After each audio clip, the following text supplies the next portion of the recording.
안녕하세요. WKBL 와일드카드 진행하는 신태입니다. 자, WKBL의 제도에 대한 얘기를 한번 더 한다고 했는데, WKBL의 급여체계예요. WKBL은 가장 많이 받는 선수가 인센티브까지 포함하면 4억 5천만 원까지 받는 고액을 받는 리그가 맞아요. 문제는 뭐냐? 그렇게 받는 사람은 소수고 대부분은 최저 받다가 5년 이내에 끝난다. 거쳐간 선수 전체를 놓고 평균을 내면은 많은 돈이 안 나와요. 개인 최고는 깨지었으면 좋겠다고 계속 얘기했던 게 그런 거예요. 왜냐면 아니면 그냥 다른 팀에서는 자기 팀 에이스라는 이유로 4억 5천 원이 맞춰진다니까요. 최고액 안 맞춰주면 최고액 맞춰준다는 데 가버리면은 셀러리 캡이 중요한 거니까 인센티브 떼면 6억씩만 있으면은 6개골나 에이스급 2명을 맞출 수가 있어요. 실제 우리은행 그렇게 했어요.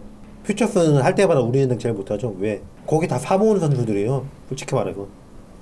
좀 미리 사놨냐 나중에 샀냐 이 차이지. 그러다가 한 명 빠지면 딴 데서 또 사와요. 이렇게 유지하는 팀이에요. 그리고 페이컷도 많이 했어요. 우선 우리은행 주전들 연봉이 세가지고 후보로 목표마다 웃기지 말라고요. 박해진 2억 받고 이렇게 운영했는데 왜 승리수당이 있으니까 페이컷해도 더 벌거든. 김담민도 말은 더 배우려고 갔다고 그러는데 솔직히 말해서 인터뷰는 다 그렇게 하죠. 최고액 대우 아니었어도 갔을까요? 다른 조건 다 봐도 결국은 직업인데 보수가 제일 중요한 거 아니에요. 다른 조건 다 괜찮은데 급여는 못 맞춰준대. 갈 수 있어요? 저도 이번에 급여만 맞춰서 이직했는데 그래서 나머지는 그냥 이 정도는 감수하자 이러고 있는데 그래서 평균화가 맞춰지려면 최고액이 깨져야 돼요. 박지우가 7억 받아야 돼요. 자, 이 얘기는 서론이고 제일 중요한 얘기는 농구 대잔치처럼 운영하면 안 될까요? 이 질문을 주신 분이 계신데 그분은 홈앤어웨이 제도는 연고제는 유지하자. 근데 대부분의 분들은 그게 아니라 일단 연고제부터 필요한지를 못 느껴요. 근데 경제적인 이유로 연고제가 필요하다는 얘기는 계속했죠. 지금 WKBL에 들어와서 운영하고 있는 기업들은 연고지와의 이해관계가 있어요. 인천광역시와 시금고의 인연으로 연고지를 이전한 거고요. 안산체육관 문제도 있었지만 해주면서 농구단 데려와 이렇게 된 거거든요. 남자 농구가 떠나기 전이어서 축구, 여자 축구, 남자 농구, 남녀 배구 다 있는데 딱 하나 뭐가 없었냐면 여자 농구가 없었거든요. 인천 아시안게임하고도 시기가 비슷하죠. 그러면 인천에서는 스포츠 중심 도시로 만들 계획을 충분히 세울만도 하죠. 그럼 이런 얘기 하다 보면 지자체장이랑 은행장이랑 자연스럽게 만나게 되죠. 이런 자리 만드는 핑계는 사업인 거예요. 그렇기 때문에 연고지는 유지가 돼야 돼. 안 그러면 기업들이 이걸 할 이유가 없어져 버려요. 솔직히 장래적으로 보면 일단 입단만 하면 그 기업 정규직으로 갈 수 있다. 이게 훨씬 더 메리트가 있어요. 이거를 선수 계획을 봐도 그렇고 그래서 선수가 많이 지원할 거기 때문에 장기적으로 전력을 봐도 그렇다고 항상 지적해 왔던 얘기예요. 근데 그걸 모두가 알고 선수들 자체도 프로 출범 반대했는데 왜 프로가 출범했냐? IMF다. 윤덕주 여사님이 가장 큰 역할을 하셨어요. 프로와 지금 해야 된다고 호소를 하시고 제가 지금 관계자들 일하기보다 정확하게 말하면 농구계 선배들이 진짜 한심한 게 뭐냐면요. 윤덕주 여사께서는 자기 사비로 포상금을 따로 주셨대요. 그리고 선수들 먹는 거 안 좋을까봐 따라가서 밥을 해주셨대요. 지금 선배 세대들이 그런 얘기를 되게 자랑스럽게 해요. 그래 놓고서 자기는 선배한테 그렇게 받았잖아요. 근데 지금 후배들한테 그렇게 하고 있는 선배가 누가 있냐는 거예요. 그러면서 애들 탓은 하고 싶어. 이게 너무 한심한 거예요, 저는. 근데 그럼에도 출범했던 이유는 IMF 때문에 제조업 기반이었던 여자농구 팀들은 다 문을 닫았어요. 오히려 국가에 문제가 있으면 금융사들은 오히려 더 호황일 수 있죠. 돈 빌리는 사람들이 많으니까. 남자 농구는 현대, 삼성, 기아 이런 팀들이 너무 강세였어요. 금융팀이라고 하면 되게 한 단계 아래인 이런 팀들이었어요. 그래서 그런 팀들이 다 떨어져 나갔는데 여자 때는 솔직히 국민은행 말고는 농구 대잔치 시절부터 그렇게 잘한 팀이 없거든요. 여자 농구도 현대, 삼성, 바치였거든요. 그리고 SKC. 근데 이 SKC가 해체해버렸고 우승하자마자 이 중에 삼성만 남아있죠. 현대가 지금 신한은행이 된 거죠. 자, 그런 과정에서 네 팀밖에 안 남았어요. 네 팀으로 어떻게 대회가 유지돼요? 네 팀밖에 없어가지고 없어진 대회가 또 뭐가 있냐면 농구 대잔치예요. 이런 풀리그를 해도 각 팀당 3경기 하고 끝나요. 퓨처스리그 풀리그로 할 때도 일주일 내에 다 끝났잖아요. 그럼 이걸 하려고 구단을 유지해요? 회사가? 그럼 그냥 없어지는 거거든요. 그래서 프로와는 솔직한 말로 어쩔 수가 없기 때문에 추진됐다. 되려 선수들은 반대했다. 뭐 지금 선수들 연봉 많이 받는 것처럼 얘기하는데 저 진짜 웃기는 소리라고 생각하는 게 강남에 30평형 아파트 살려면 지금 김단비 연봉으로 몇 년을 받으면 될까요? 뭐 청담 이것도 좀 너무하니까 그래 노년동 정도를 볼게요. 지금 김단비 연봉으로도 3년에서 5년 정도 걸리네요. 강남에서 그렇게 비싼 데 본 것도 아니잖아요 또. 유영주는 입단 계약금만으로도 살 수 있었거든요. 그러니까 물가도 생각을 해야 되는데 물가는 생각도 안 해. 그러니까 너무 단세포들이라고 보는 거예요. 강남 30평형 아파트를 살 수 있는 돈을 물론 최고액을 받은 선수가 유영주지만 그 돈을 한 명한테 줘가면서 1년을 유지할. 근데 대회는 일주일 내에 끝나. 지금 실업 영매전이 딱 그 짝이에요 지금. 이거 기업들이 왜 유지해요? 뭐 팀을 유지하려면 최대한 간판은 돼야지. 그래야 유지하는 거 아니에요. 홈 경기 15경기 걸리고 원정 15경기 걸리고 이 정도 광고판은 대줘야지. 그래야지 하죠. 아 그래야지. 그 기업은 원래 아는 기업이지만 아 뭐 좀 삐까뻔쩍하네 이런 거 가오가 있잖아요 막말로. 그래서 프로화가 추진된 거고 그렇기 때문에 프로화가 추진되면서 급여 체계가 바뀝니다. 계약 조건이 바뀌어요. 일본은 아직도 프로가 아니에요. 정확하게는. 어찌 보면 그래서 더 잘 유지가 되는 걸지도 몰라요. 토요타 자동차, 히타치, 미쓰비시, 샹송 이런데 정규직이니까. 근데 프로화는 최악의 상황에서 생존을 위한 어쩔 수 없는 방편이었어요. 근데 옛날처럼 계약 체계를 돌린다 그러면 옛날에는 진짜 운동에서 입단해서 은퇴하면은 그 모기업이 책임졌어요. 근데 지금 그 책임질 의무가 한 번 없어졌는데 없어진 의무를 다시 져라 이러면은 기업들이 안 하죠. 제가 알기로 그렇게 해서 됐던 경우는 마지막에 KCC에서 농구를 했던 강은식 모기업에 취업했어요. 은행은 입사 경쟁률이 100대 1이에요. 은행에 들어오려면 금융을 전공해야 되잖아요. 근데 그것도 안 하고 운동만 하던 사람은 그냥 꽂아준다. 그러면 반발을 안 하겠냐는 거예요. 사회적으로. 문제가 안 되겠냐는 거예요. 채용 비리 문제로 바로 나오겠죠. 내 딸 취업시켜야 되는데 한 고등학교 3학년인데 지금 농구부 가입시켜. 그런 다음에 내년에 뽑아. 계약해. 수련선수로 계약하면 되잖아. 대충 있다가 은퇴해. 은행원이네. 이 길을 만들어주란 얘기예요. 그러면 그렇게 제도를 바꾼 것 자체로 여자들의 존폐가 위협이 될 수 있어요. 그래서 하면 안 되는 거예요. 진짜 생각 없이 하는 소리가 지금 이 정도 수준이면 실업으로 돌려라 하는데 실업이 있어요? 너는 뭔데 그 세계에서 그래도 15위 안에는 드는 나라 현재 농구를 제일 잘하는 100명 안에 드는 선수를 수준을 어쩌고저쩌고 할 수가 있냐. 자 몽골이나 싱가포르 대표팀 이런 팀들이 상대할 때 우리나라 2군 선수들이 기록이 어떤지 한번 보자고요. 2점 야투 50% 넘고 3점 야투 35% 넘었어요. 몽골은 3점 야투가 4.5%밖에 안 돼요. 근데 몽골 선수들이 자기들끼리 할 때도 이럴까요? 아닐 것 같은데요. 뭐 이런 식이에요. 뭐 싱가포르 점수차 제일 많이 났던 경기 삼성생명하고 경기죠. 이 경기는 삼성생명의 2점 야투가 60%인데 싱가포르는 14%예요.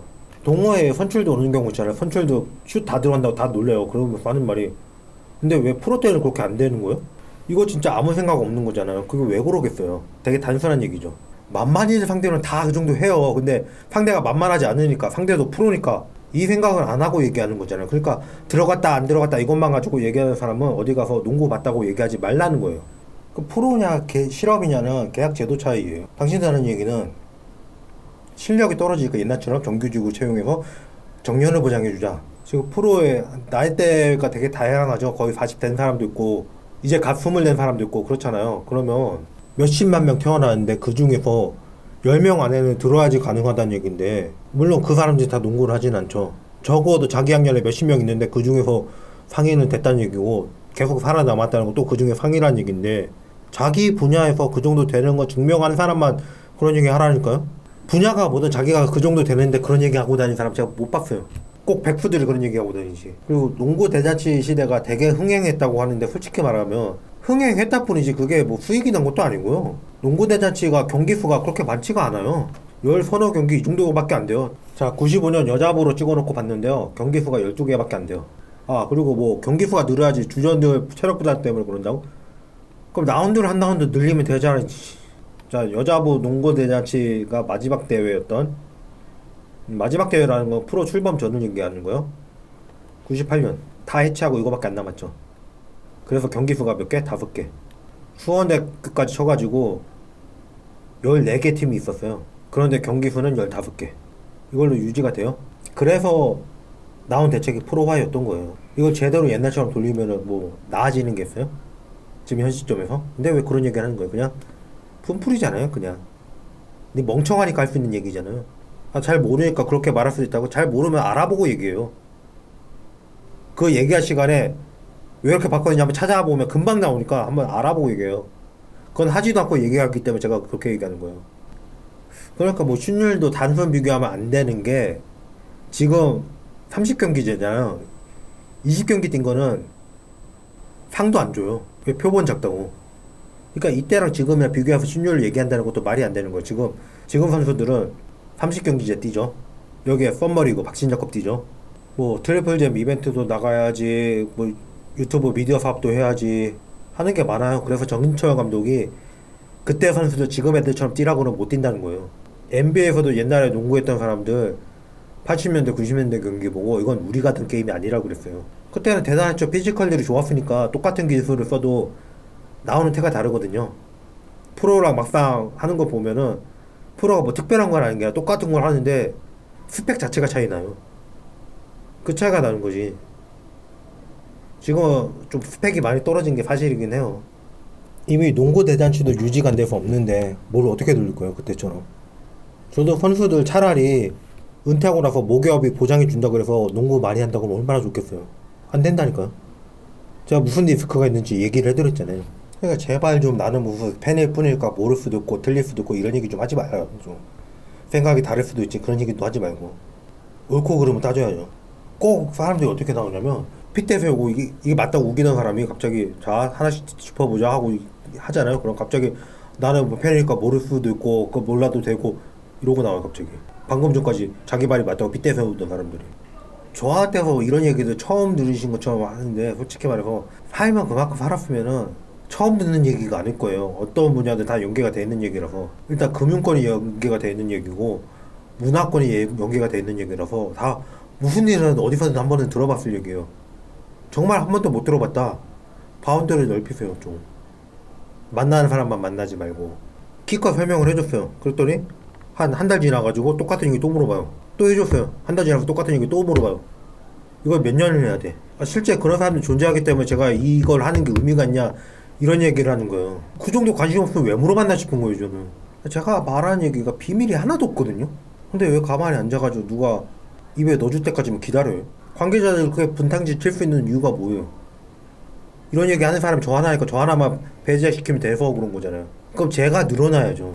당장 일요일 농구 가서 너네 틀린 거 다 지적하던데 한번 그래봐요. 근거 나오나? 안 나와요. 결국 나오는 얘기가 뭐 그렇게 생각하실 수도 있다. 이 얘기 나오고 끝날걸요? 일요일 농구가 저를 모를 수가 없어요. 처음에 제가 혼자 시작했던 게 아니었잖아요. 그 사람한테 원석영 기자가 연락 왔었어요. 시작한 거 잘 봤다고. 아는데 제가 뭐라고 있고 뭐라고 반론했는지도 아는데 그러면은 그걸 알면 기자의 소임이 뭐예요? 그거에 대해서도 취재를 확인해서 팩트를 분간하는 거죠. 안 하죠. 왜? 확인하는 순간 자기들 거짓말하는 거 얘기해야 되니까. 사실 저 이거 해가지고 잘 되는 길은 솔직히 다 틀어졌어요. 어떻게 하면 잘 되는지 제가 알아요. 사람들은 남 욕하는 거 헐뜯는 거나 좋아하거든요. 같이 헐뜯어주면 돼요. 주로 힘 없는 사람 헐뜯는 거 좋아하거든요. 선수들, 말단 직원. 저도 똑같이 안 해지나 헐뜯고 그러면은 몇 배는 늘어요.